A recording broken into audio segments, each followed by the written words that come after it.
Ustazah Waalaikumsalam Azizah dan warahmatullahi tim. wabarakatuh. Tuh Ummu Rahmah, dari mana Ummu Rahmah? Saya dulu pernah ikut kajiannya Ustazah Azizah di Masjid Al-Hidayah. Alhamdulillah. Saya sekarang di Kaliurang, Bu? Ya, Kaliurang. Masya Allah, iya.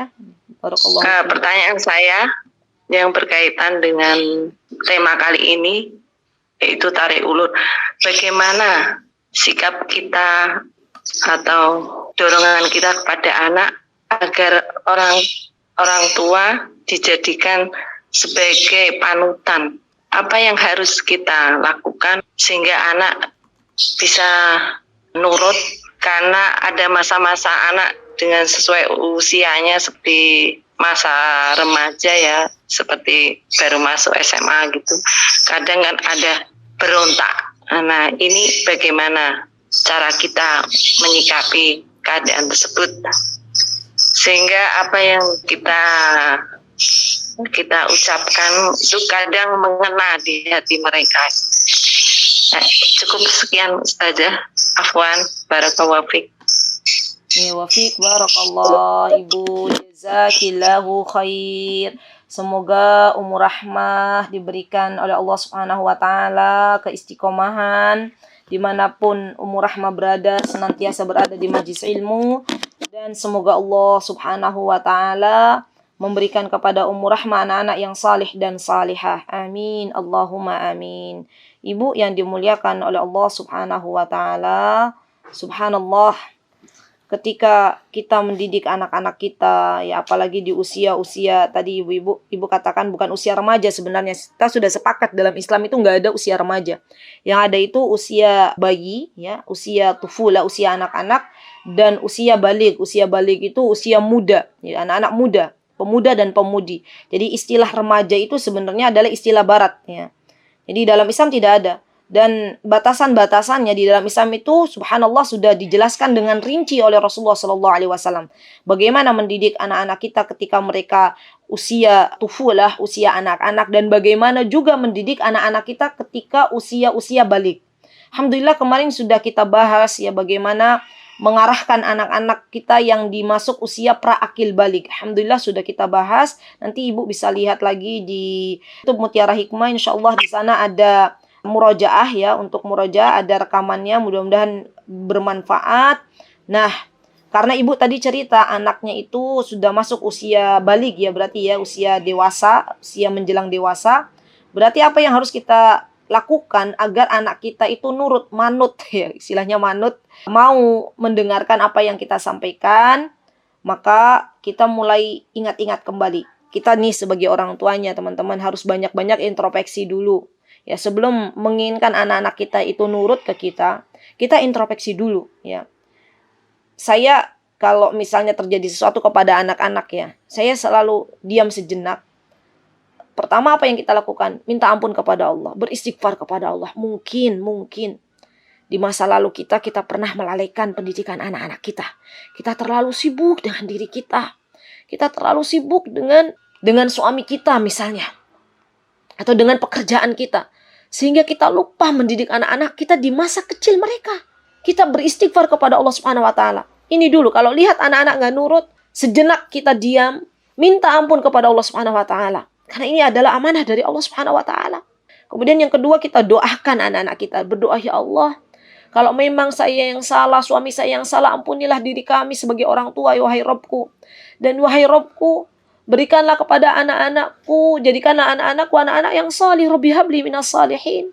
Rabbana hab lana min azwajina wa dzurriyyatina qurrata a'yun waj'alna lil muttaqina imama. Kita doakan dulu.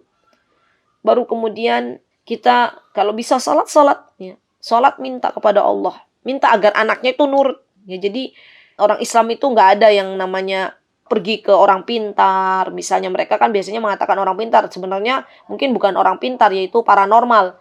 Tolong dong minum apa anakku biar anakku nurut misalnya ya.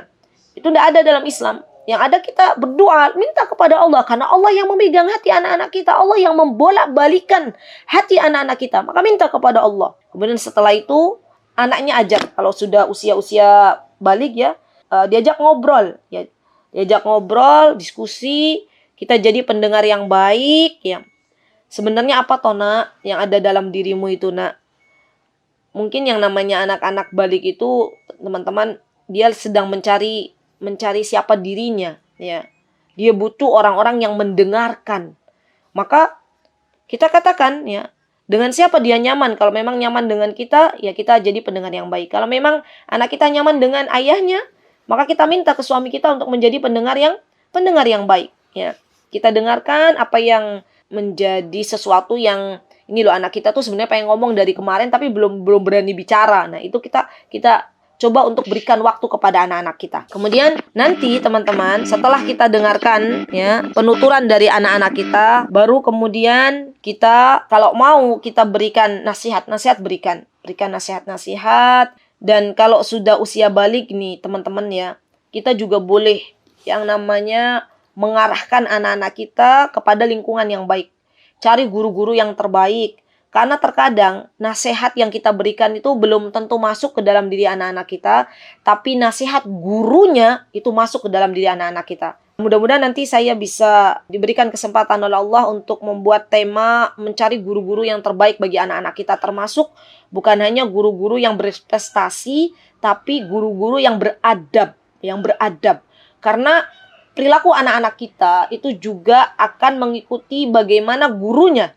Jadi ini juga penting ya bagi perkembangan anak-anak kita, terutama di usia-usia balik. Kita berikan guru yang terbaik ya, agar mereka mendapatkan ujangan-ujangan, nasihat-nasihat dari guru-gurunya. Nah, kalau tadi Ibu bertanya ya, di bagaimana agar anak-anak kita itu meneladani apa yang kita lakukan, meneladani orang tua, itu harus dimulai oleh anak-anak kita dari usia dini. Maka dari itu yang namanya orang tua, teman-teman. Ketika sudah jadi orang tua, ketika sudah lahir anak-anak ke dunia, bersiap-siaplah perkataan, perbuatannya pasti akan dicontoh oleh anaknya. Karena anak kita itu ibarat spon. Spon itu menyerap semuanya. Apapun yang ada di lingkungannya, di rumahnya, apa yang didengar oleh anaknya, dari orang tuanya, apa yang diperbuat oleh orang tuanya, semuanya akan ditiru oleh anak-anak. Maka pantaskan diri kita masing-masing sebagai orang tua. Kalau kita diberikan amanah anak, pantaskan diri kita menjadi teladan yang baik. Dari kapan? Dari usia anak-anak kita sudah lahir, dia sudah bisa melihat, mendengar, dan subhanallah dia akan sangat-sangat akan mengikuti apa yang dilakukan oleh orang tuanya. Maka ada sebuah kata-kata yang mengatakan buah tidak jatuh jauh dari pohonnya. Karena anak-anak memang duplikat dari orang tuanya. Ya, begitu Ibu. Barakallahu fiik.